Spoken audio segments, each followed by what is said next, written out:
Violence. Why install my juice box, mommy? So it's only white that I give him a wet knuckle sandwich, white. Throughout all of time, violence has remained prominent throughout the entire evolution of humans. Neanderthals fought each other over food in caves. Their descendants have fought hundreds of wars for power, politics, and wealth, and their descendants now rot and fight virtual waifus for enjoyment. History.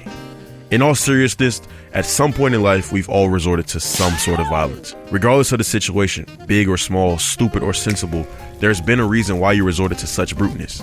And after committing these acts of violence, you learned something. Windbreaker doesn't shy away from the brutality. The fights are visceral, the injuries are gruesome, and the consequences are real. It's just about a guy who loves to whoop some fucking ass. It focuses on the fighting aspect of violence, the punching and kicking, the kung fu and boxing shit. Windbreaker follows Haruka Sakura, an outcast due to his appearance and social skills. His condition, heterochromia, makes his eyes two different colors, making him susceptible to endless amounts of bullying. Sakura learns how to fight almost like a big fuck you to the cruel behavior of his peers.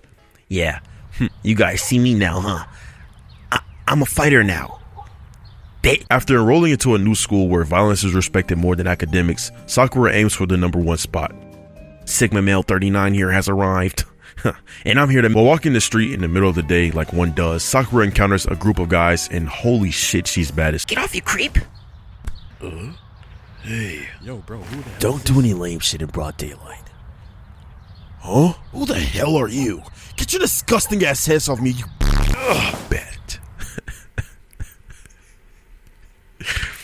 Sakura then proceeded to beat the shit out of all 1, 2, 3, 4, 5 guys, bags the hottie, and then goes about his day like nothing happened. But the next been back with way more guys than before, and Sakura is expected to handle this shit. And handle this shit, he fucking does. A fing to the face here, a little punch to the gut there, mix in a few kicks and dodges there too. Sakura fucked them niggas up bad, but ultimately, after Shorty from earlier was being held at knife point, Sakura couldn't fight and keep an eye on her at the same time, so he started to lose. Until magically, his future classmates come and give him back up. Now, at this point, I thought that this was just going to be one of those anime, like Baki for example, but less gay. One brute versus another. Pure fights, no story, but Windbreaker is different. It feels different. One of the most striking aspects of Windbreaker is its raw depiction of violence. It's graphic, brutal, and savage, yet it serves a purpose beyond mere shock value. Violence is used for wild ass cool as much as it's used as a narrative tool that reflects the chaos and morality of its world the characters inhabit. Every punch, every drop of blood is a step deeper into understanding a character's psyche, allowing the reader or viewer to actually connect and relate with the characters, making them seem almost human.